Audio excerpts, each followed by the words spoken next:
This is our weekly get together with Nat, Larissa, and Nico.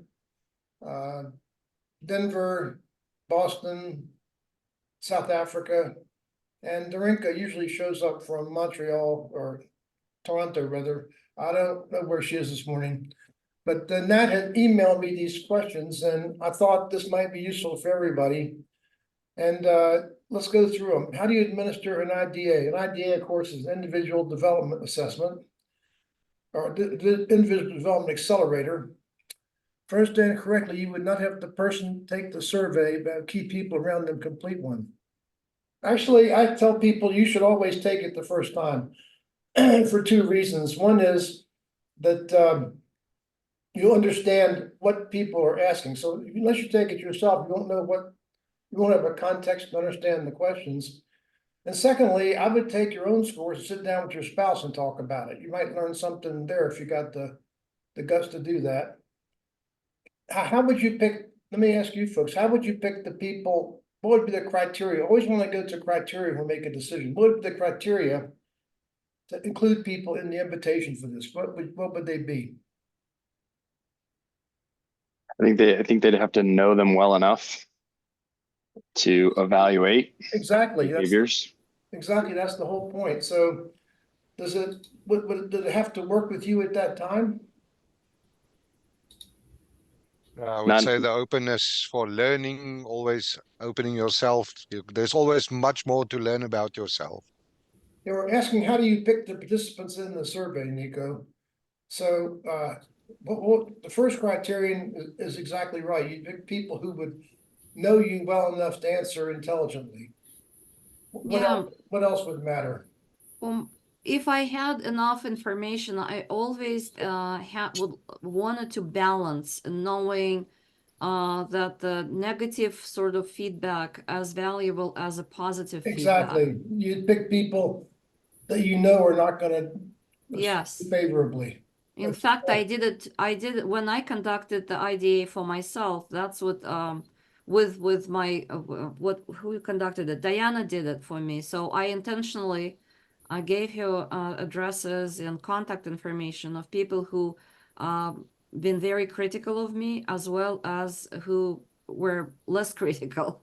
So because it's very valuable to know. Yeah, because thank you. Go ahead. Sorry to interrupt you. Go ahead. No. I made my point. Yes. So I think it's not like hooray, like you are the best person in the whole world. It's basically down to the really details, what works and what doesn't. Exactly. So the information is really only for your development. This is the hardest thing for people to wrap their mind around. And there are people that use this to assess people, say for promotions. And I say, if you want to use the tool that way, it's a public domain tool. I can't stop you, but take my name off it. I don't support using it that way. And so as long as you understand it's for your own development, then you want all the feedback. And I think the other criterion would be someone whose opinion matters. So there are people in organizations that there were people I didn't like that still had sway. So, so I think that's the answer to that. Does that satisfy you, Nat? Yeah, I think that's exactly what I was hoping for. Thank you. Thank you. Morning. My apologies for being late. Okay. Would you use the context shifting worksheet in concert? I think that if you wanted to process an item, that would be a really good way to do it. If you got data there, let's just say it said, I have a hard time getting Nat to listen to me. You might want to try and see where the context shifting worksheet takes you. I wouldn't turn, so there's a worksheet that I'll send you back out, but it has suggestions for every behavior to have an action to support the behavior. So the real gist of it is it measures how you do well with the 8 behaviors. And so let's just say that you did poorly on the appreciation behavior. What would you folks suggest somebody do?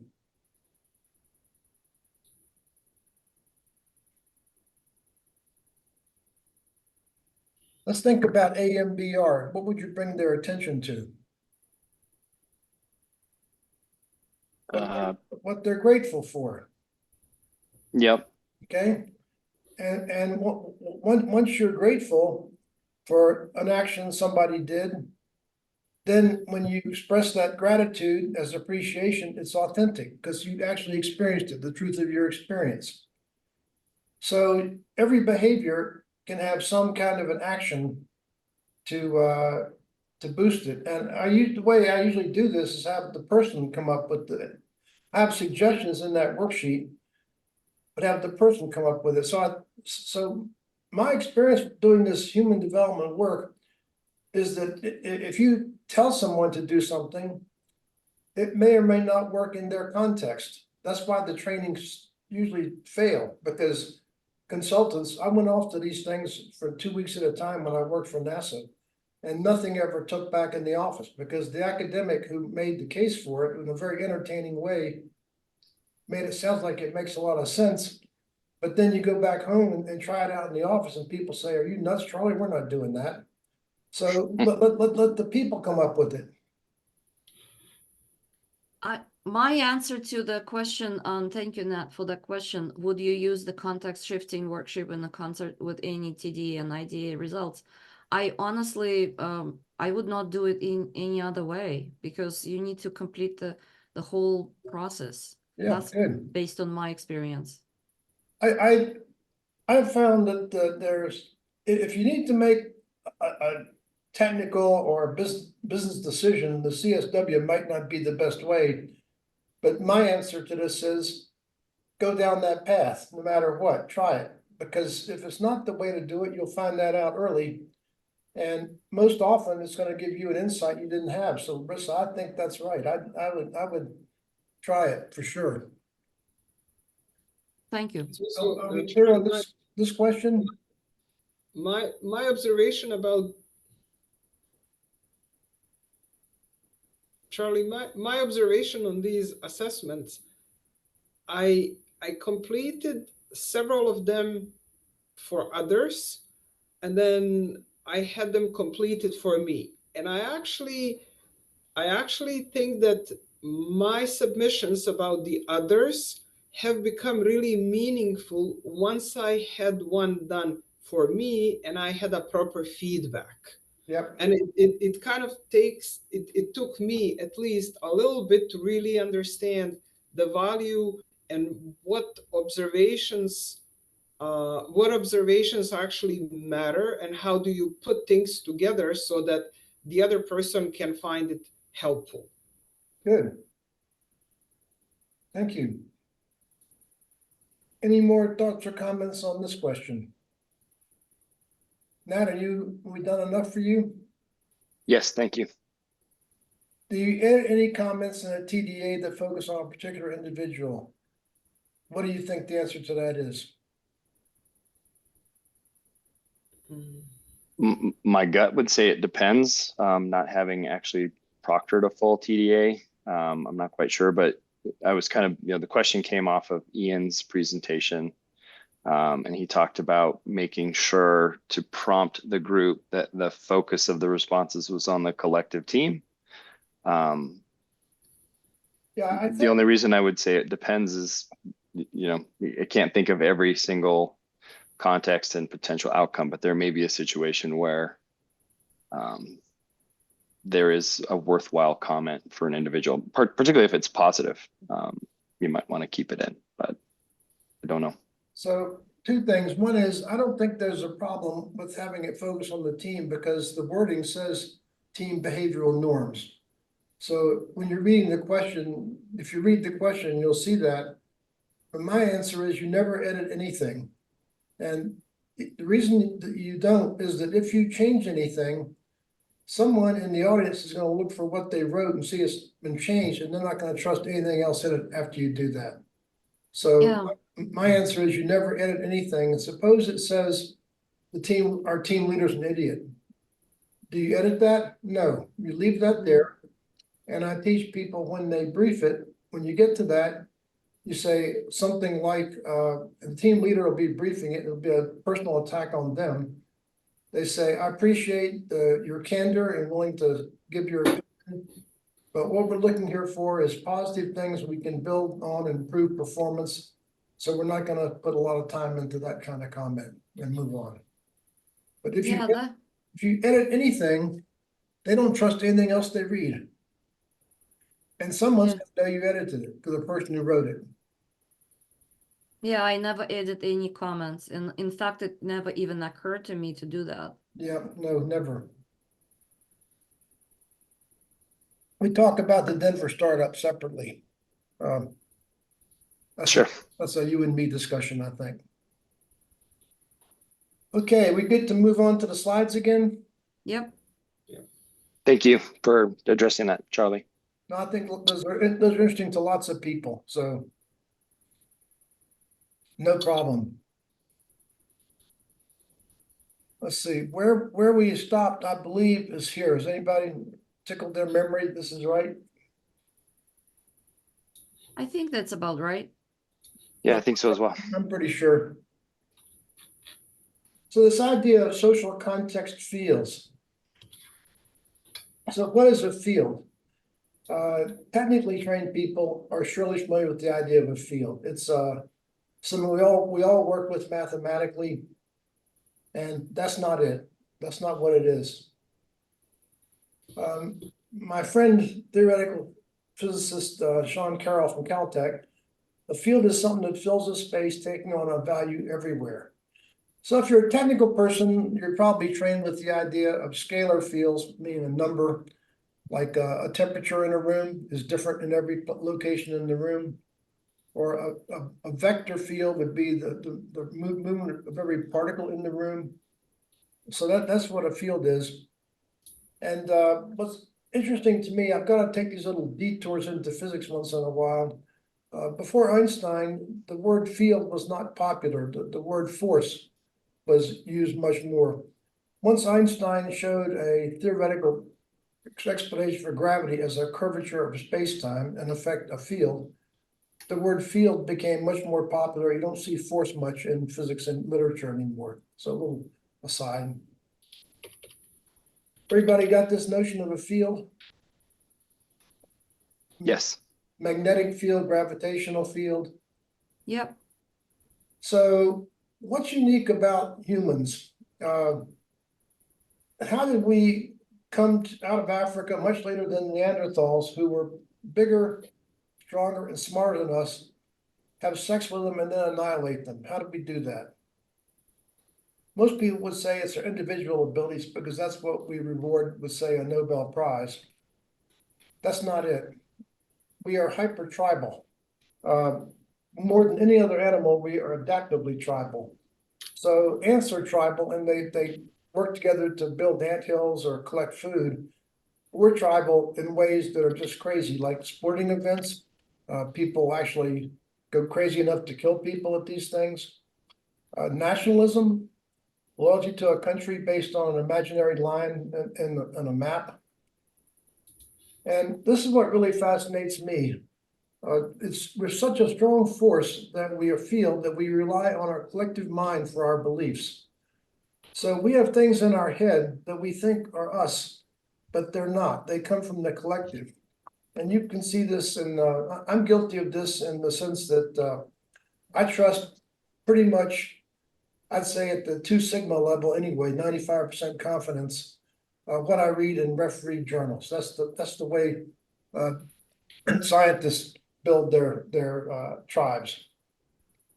Religions are the same thing. People collectively believe something, and whether they believe in Christianity or Judaism or any of the other 50 or so religions common in the world, Shinto, Buddhism, paganism, we all believe that's in our own mind. That we came up with that, but we didn't. It came from the group.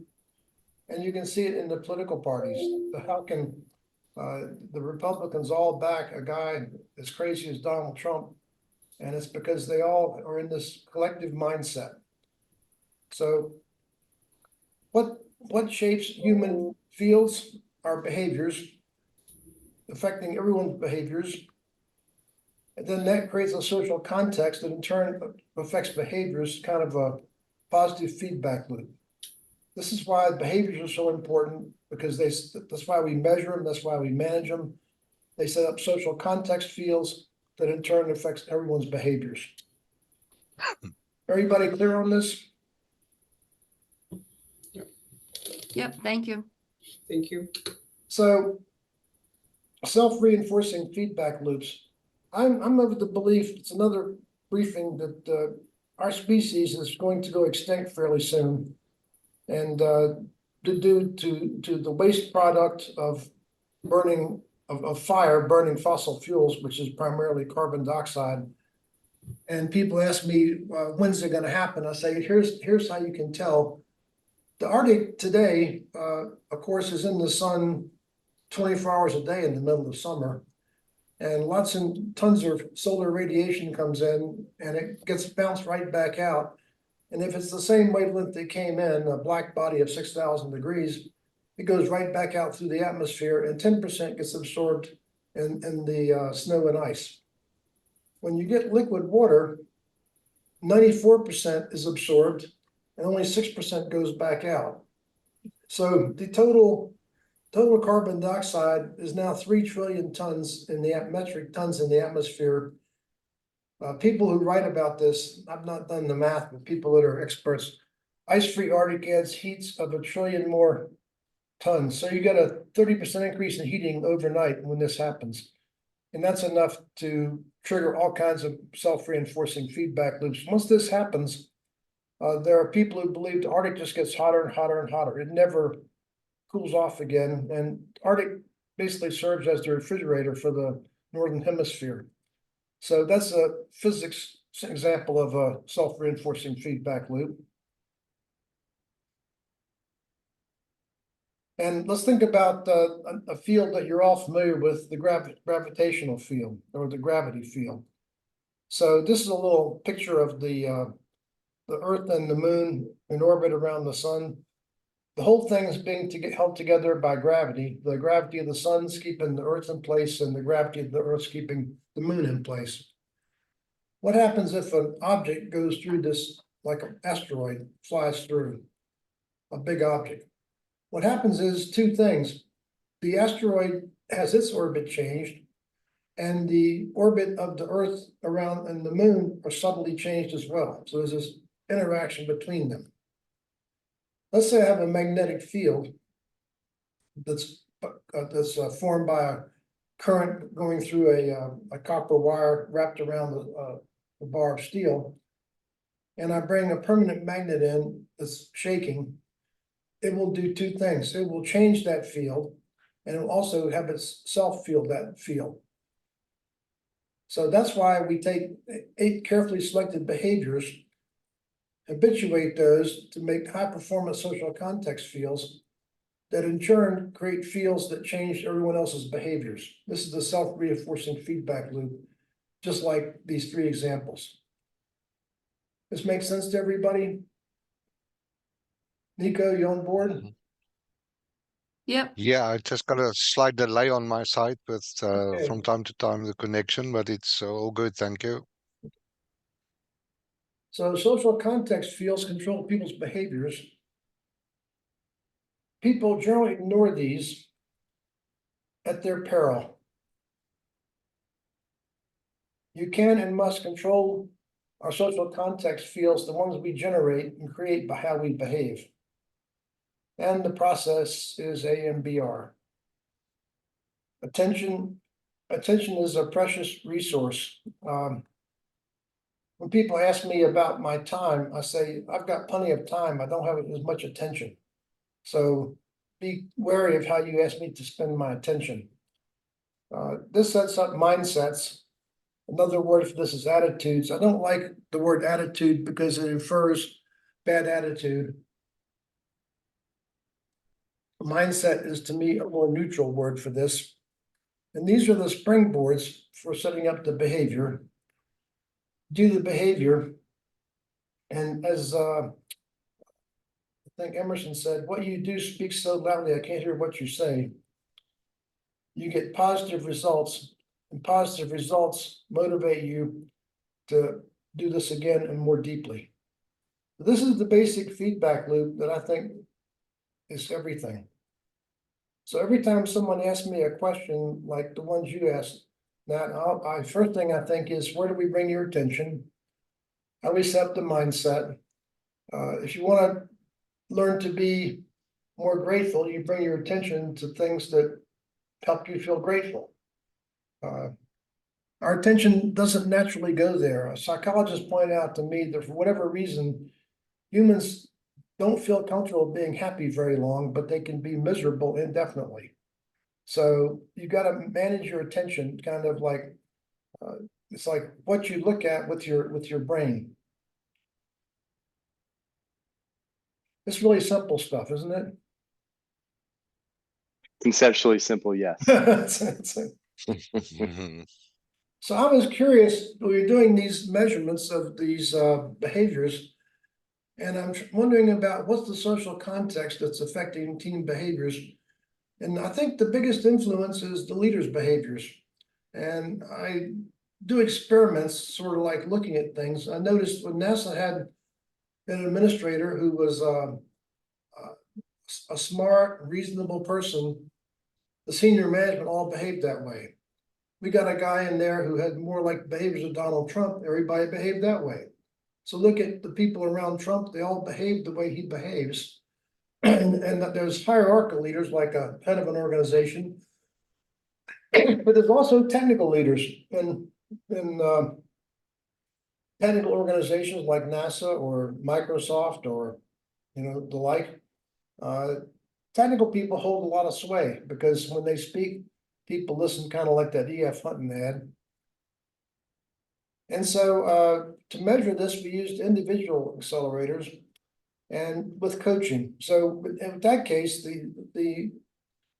when we did the NASA teams and did 1,500 of them, in those days, because we had funding for this, everyone got an IDA before they went to a workshop, which is a really good way to get them familiar with the material. And many of them took coaching like once a month or twice a month for years. And I measured the improvement in behaviors and his performance across hundreds of people, and it's plus 0.4% per coaching session. Now, the difficulty with this is that average number is good, but there's enormous scatter. You have to actually use fairly sophisticated mathematics to tease this trend out. But as a net positive trend, if you do this work with individual coaching, you'll improve 0.4% per session. If you do it once a month or twice a month for a year, it's a considerable improvement. So that's what these are for. They're to give you information yourself.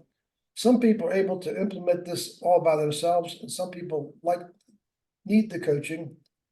I'd say this, that I didn't meet anybody who didn't actually like the coaching. But you need to be a certified, in my company, you had to be a certified coach to do this coaching. Just because I don't know that people couldn't do it. But we had affiliations with International Coach Federation, and I had no problem getting master certified coaches to join the entity. By the way, my staff said that I should never, ever take up coaching. I'm too good a consultant. I'll tell you what to do, and coaches don't do that. Coaches tease you to find the answer yourself, and I don't have the patience for it. Want to get on your feet before Darinka gets us up?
Okay.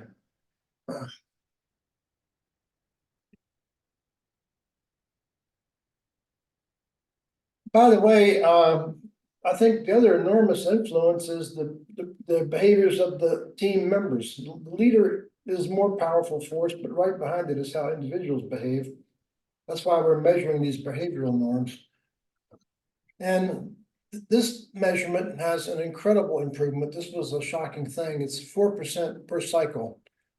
The idea that you could have something that takes 15 minutes online to answer 10 questions and an hour to process, and on average, every time improve 4%. That even includes the teams that start out at the very top. Every single team in this, I think it's a 200 team sample, which is pretty amazing.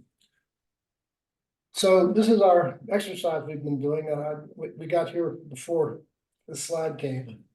I'm explaining why we're doing the exercise, and I think this is an optimum exercise, this deep knee bend or knee bend.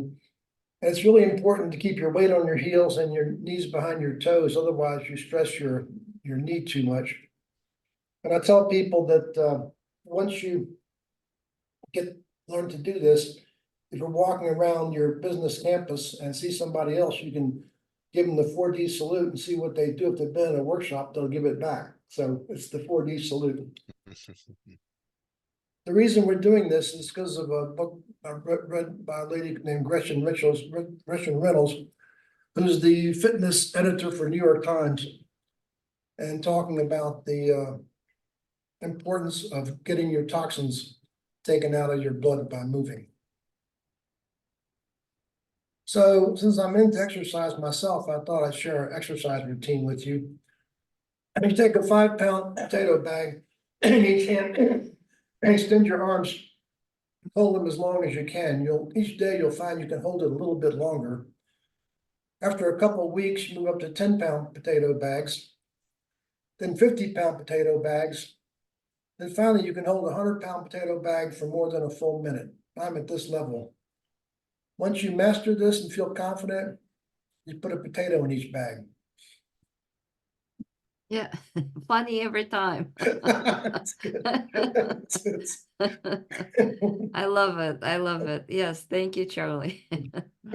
So sometime you'll have to share with us, Charlie, how you find these jokes over time, because you keep finding new ones. You know, you just gotta watch for them, you know, and then I often, I use Google, but the problem is most jokes are one-liners and they're not very useful and they're stupid. So, if I run out, I type in, long funny jokes and but it's getting harder because the themes are not many themes, but anyway, thanks for asking. This is the NASA headquarters building in Washington. When I was working there in the 80s. And I went out to Goddard Space Flight Center for early morning meetings and drove to headquarters and didn't have the car radio on. But I drove into the basement. I had a parking space in the basement. That's what this actually looked like. And there were people waiting for me at the elevator. I thought, that's kind of odd. And they said Challenger exploded. And the reason this was important was that I had a satellite in the cargo bay of Challenger that my division had built. It was a small, low-cost satellite called Spartan, 2,200 kilograms. It was considered a hitchhiker kind of, because the main mission had an upper stage with a communications satellite on it. And the idea was that this would go up with the orbiter, be released into space, act like a little satellite. It would station keep with the orbiter for a week. That's the Canadian arm would come up and grapple it. Very wonderful thing, that arm. And bring it back in the cargo bay, and we'd bring it back home, change out the instruments, and do it over and over and over. So it was a way of using the shuttle's ability to return to Earth to do science very cheaply, because the satellite was reusable. And lots of experiments could get enough data in a week to matter. So the first thing I did, I went into my office and sort of started to mourn the thing. I told my secretary, clear my calendar. And I turned on the radio and PBS had Mozart's Requiem playing on it. And I went home that night and my daughter asked would I be fired over this. And the reason was that all the students in the US and probably other parts of the world watched this because we had the teacher in space on board. This was broadcast in their classroom. At the time, I didn't know if my satellite had done it. It was an ultra low cost satellite, so it had risk associated with it. The structure was a thing that I had negotiated with MBB in Germany to get from them. And it had been built by Goddard Space Flight Center, people very competent. So if it had broken loose in the launch phase, which is quite severe vibration, it would have done this. But of course, it turned out my satellite had nothing to do with it, thank God. So I was not affected. It was a very, very cold day in Florida, anomalously cold. The orbiter had ice hanging on it. And my colleagues decided to launch anyway. And that was interesting because at that time there was no sensible administrator in charge of NASA. That's another story, but had kind of a hack in there. So they launched it, and I learned only recently that what happened was that the first joint failed because the rubber was too cold.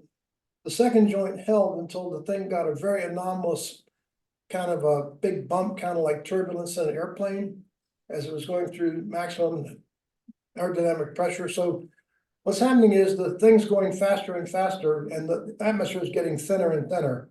There's a point at which it's going to its fastest relative to the density of the atmosphere. Once it gets past that, the drag gets less and less and less because the atmosphere still gets thinner again. And they throttled the engine down during that. It got this big jolt and they throttled it back up, and that's when the joint gave out. So if they hadn't had this anomalous shake, they would have made it through this flight. What happened is that joint with the rubber O-ring leaked. The fuel is liquid hydrogen. Hydrogen is very flammable. Think of the Hindenburg. The Hindenburg had gaseous hydrogen. And once you get hot gas on that hydrogen tank, it explodes. So I'm watching this very carefully. And in those days, it was easy to, I had a television in my office. I had lots of things as a senior executive that other people didn't typically have. And I could tune into the C-SPAN and watch the testimony. They appointed a commission headed by a lawyer, of course. Rogers was his name, to look into it. And very unusual thing, there was a physicist on this named Richard Feynman I've talked about from time to time. So what do you think was the cause? Was it a technical failure or social context failure? What do you think? Social context. At the time, I'd never heard of social context, so I assumed it was a technical failure. Richard Feynman, one of my personal heroes, a brilliant physicist, was member of the panel, and I watched him take the rubber O-ring material and put it in his ice water and saw that it stiffened. So I said, it's a technical error. So I said, I knew the people on the launch team, several of them, and they're good people. I said, one of them missed it. They didn't realize that had no technical data on the stiffness of the rubber at that temperature because they had never encountered it before. So in my mind, I wrote it off. And that was the wrong answer. A lady who was adopted as a member of the review board, Diane Vaughn, was a sociologist, an academic, wrote this book. And I read this book when I was at Boulder years later. And this changed everything for me, this book. She said, why did they proceed to launch and all the data suggested otherwise? My assumption had been they didn't have technical data that said they shouldn't launch. But she showed they had the data and they launched anyway. The behavior they had drifted into, and she coined the term normalization of deviance, they required ever stronger technical arguments to delay a launch than to continue. This is crazy. Why would you do this? You're competent engineers, you're very experienced, educated in reasonably good universities, et cetera, et cetera. And the reason was pressure to launch from NASA management at every level. So what was this about? So the after Apollo, NASA wanted to continue to exist. The bureaucracies do that, and I worked on NASA during Apollo, and I certainly assume my research, which later had nothing to do with Apollo, would continue. And so with the Saturn V gone, the whole thing gone, what to do? So NASA came up with the idea of a shuttle and a space station. And it was a clever thing. At that time, nobody believed you could get to the space station with expendable launch vehicles like SpaceX is doing routinely now. And I'd cut NASA a break. That was a long time ago. That was 50 years ago. So they went to, I think the administrator was Jim Fletcher. He went to Nixon and said, this is what we want to do to continue NASA. And he said, you can have the shuttle or the station. Which one do you want?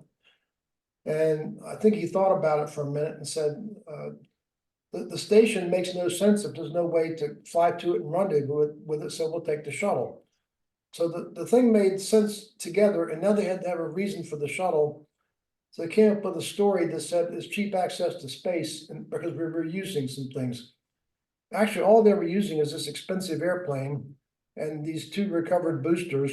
And turns out that the refurbishment time on these engines, which were very sophisticated, like 6 months. Anyway, so the budget for NASA remains pretty fixed year after year. It probably doesn't change.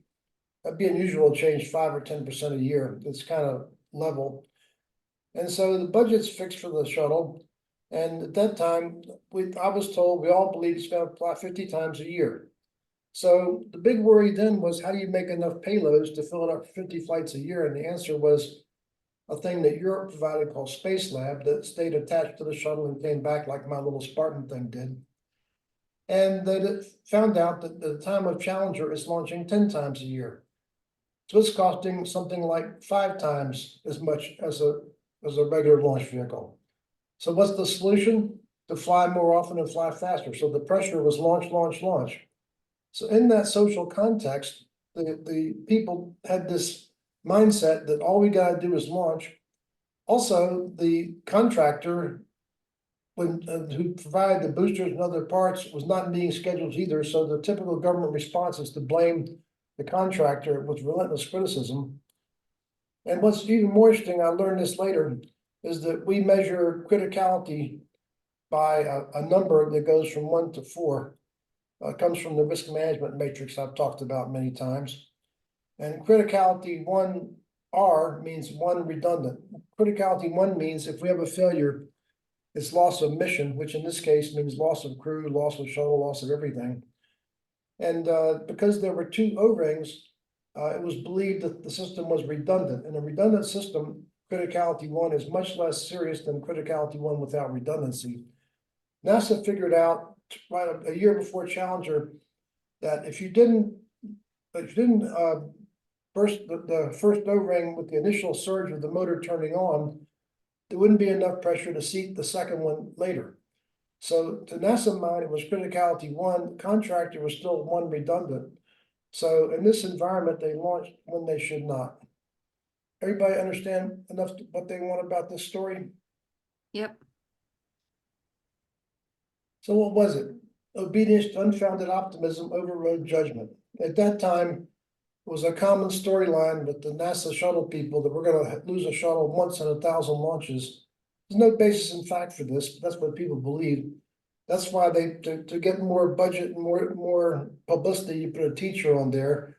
By the way, a mission before that had flown the congressman, the guy who's the current administrator in the shuttle. That's the social cause. And this sentence from Diane Vaughan's book just really struck me. It's unfortunate that the sociological explanation is the correct one. These invisible and unacknowledged forces elude remedy.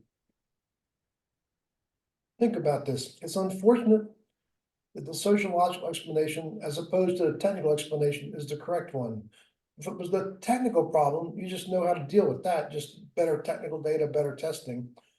Because the forces are invisible, social context forces are invisible and unacknowledged. Nobody I've ever known admits they even exist.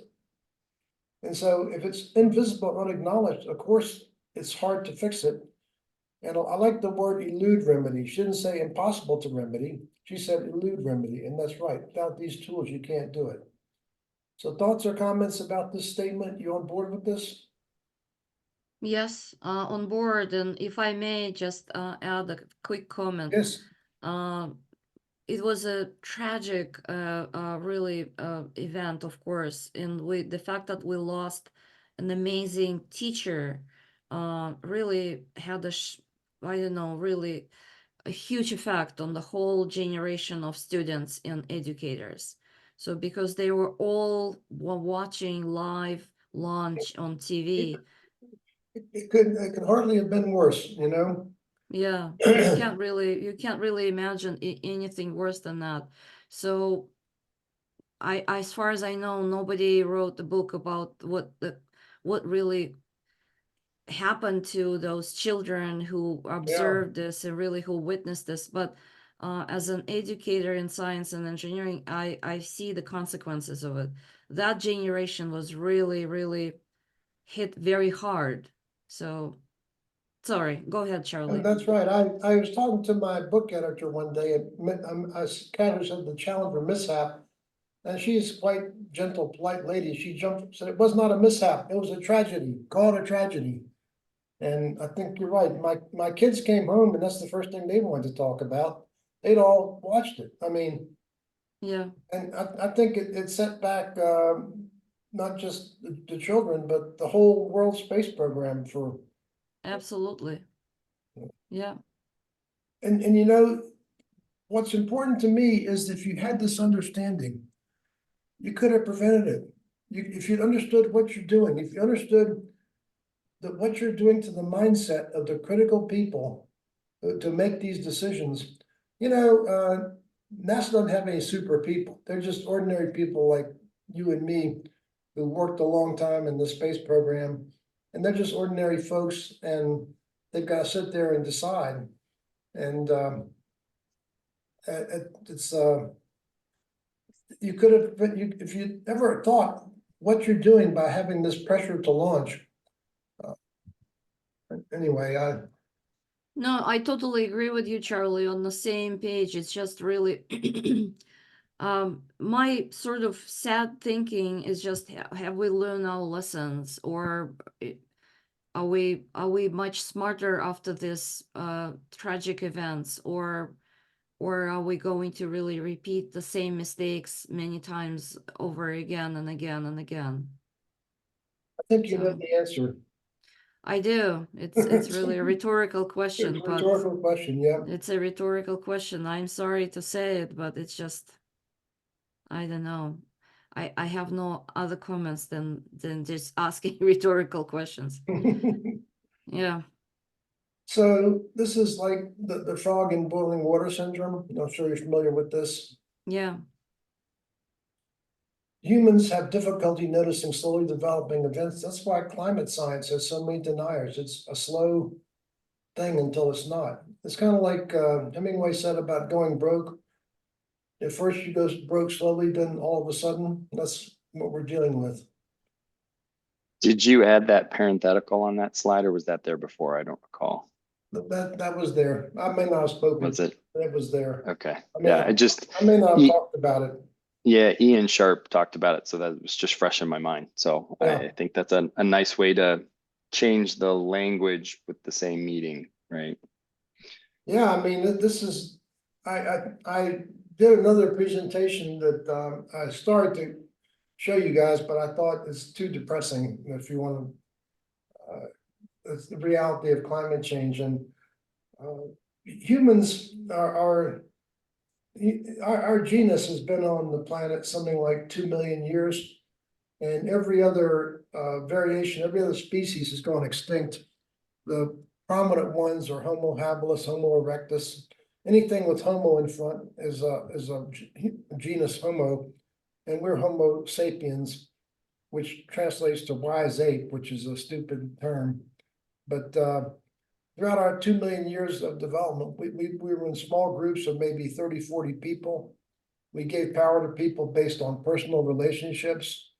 We survived when the Earth climate is changing, not like today, but the Earth's going through its hot and cold cycles by moving.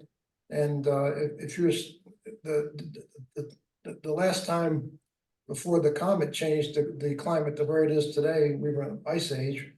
And even in the ice age, there were places where there was still trees and you could walk. And so humans could, over a period of, say, 1,000 years, you could, nobody was, no cities, no farms. You could simply walk to another place where it was a little more benign and find something to shoot and eat. And that's how our brains are built over 2 million years. And now we're adopting to social media and rapid things, and we don't have any capacity for it. So during our survival, our evolutionary survival, it didn't help to be strategic. Being tactical was everything. You had to eat that day. I thought before we go into Hubble, it's a whole nother story. We just pause and have some conversation about all this. What do you think? Sounds good. Sounds good. So open mic about the material we've covered. So key point that how you behave creates an imaginary field. You know, technical fields are imaginary also. There is no such thing as a magnetic field. It's a mathematical abstraction. It does not exist in reality, but you can put a magnet in such a thing, mathematical abstraction, it moves the magnet. So it's got that physicality to it. The way you behave creates a social context field that affects everybody you interact with. So how would you think about? So that's why I'm so attracted to Japan, where the behavior is not just kindness, but a conscious effort to not make anybody feel uncomfortable. That's a very nice field to live in.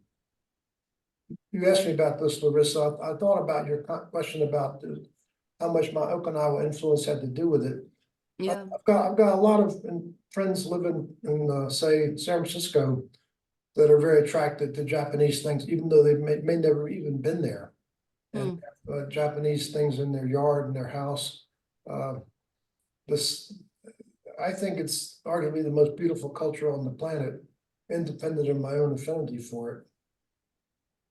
Yeah, thanks to 23andMe, I discovered I have a Japanese blood in me, so now it explains it why I am so longing for harmony in relationships and harmony and in nature, and I never wear shoes in my house, and I sleep on a Japanese bed. So Yeah. I don't know, it was unconscious for me, but now it explains it. But anyway, I think at least most of good people are really longing for harmony in general. I don't know if, yeah. I mean, you hate to bring up the foul language, but look at how the behavior of everyone with Trump, how they behave. I mean, his social context field, as these people all doing crazy stuff. So the message is Gandhi's, we must be the change we want to see in the world. Yeah, that's right. It was the words on the back of the T-shirts during the walk with the Europeans and the Nelsons in South Africa. Those exact words, be the change you want to see. Yeah, yeah. So did the challenge Well, speak to you folks? Did it make sense? Say it again? The Challenger story makes sense? Yeah. I always apply that to the South African context, obviously. Mhm. I have to make it practical. So what's going through my mind right now, this morning I got an invitation to address a small group of people, but they are the richest people in South Africa. And yeah, that's going to be a challenge. So they're probably pretty rich. And how do I apply what we just discussed? I have to convince them to invest in the social domain, the social context with entrepreneurial skills development where it matters the most at the lowest level in society. And we all know where that is in South Africa. But, you know, we just faced the situation of the biggest inequality level in the world. And that spells nothing else than a social revolution. Yep, that's right. So you got to get away from this normalization of deviance, Yeah. or the old words that I remember, rationalized deviance. But yeah, you have to use words to come across and create an awareness to stop the shuttle from being launched, if I can use the metaphor for South Africa. I think there's quotes from famous, it might come to mind for me, a famous Greek philosopher on this whole topic. And the basic bottom line is they need a functioning civilization, even if they think they don't. And if they don't do something about this, they're not going to have one. I think that's the best way, Exactly. you know. And there's this quote. I'll see if I can remember it, but you might try going to Google about, inequality always leads to failure of the state. I mean, it's unstable is the point. And if you can convince them of that, and that if the country goes unstable, it won't matter how much money they've got. Truly won't matter. Money is only useful in a structured society. If it collapses, money is useless. Exactly. So maybe Nico, some argument that well, that's going to speak to them or not. If you could find some way to do some math and show them there's a return on investment. In the case of the U.S., argument has been that if you don't have a consumer, I think 70% of the GDP in the U.S. is consumer.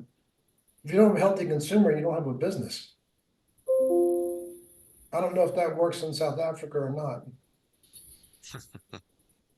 Good luck. Let us know how it goes. Yeah, for sure. Thank you. Nico, would be interesting to hear the highlights. How did you position the message? And all the best. Yeah. Thank you. Thank you. We're Appreciate waiting it. with bated breath. When's the presentation again? Now, this was only discussed this morning. It will be arranged. Gotcha. So obviously it will take some time. Sure. I think of everybody, I'm the easiest to get there at any date and time. Okay, thank you all. I'm gonna stop at 10 o'clock on time. Okay. Good. Thank you, Charlie. Yeah, Charlie, thank for you. sharing this amazing as usual. Thank you, everyone. Charlie, thank Thank you. you. Do you have a couple minutes after the meeting? I certainly do. Thank you. Thanks, everybody. Thank you, Nat. Let me stop recording here. Hang on. Let's end and get right back on.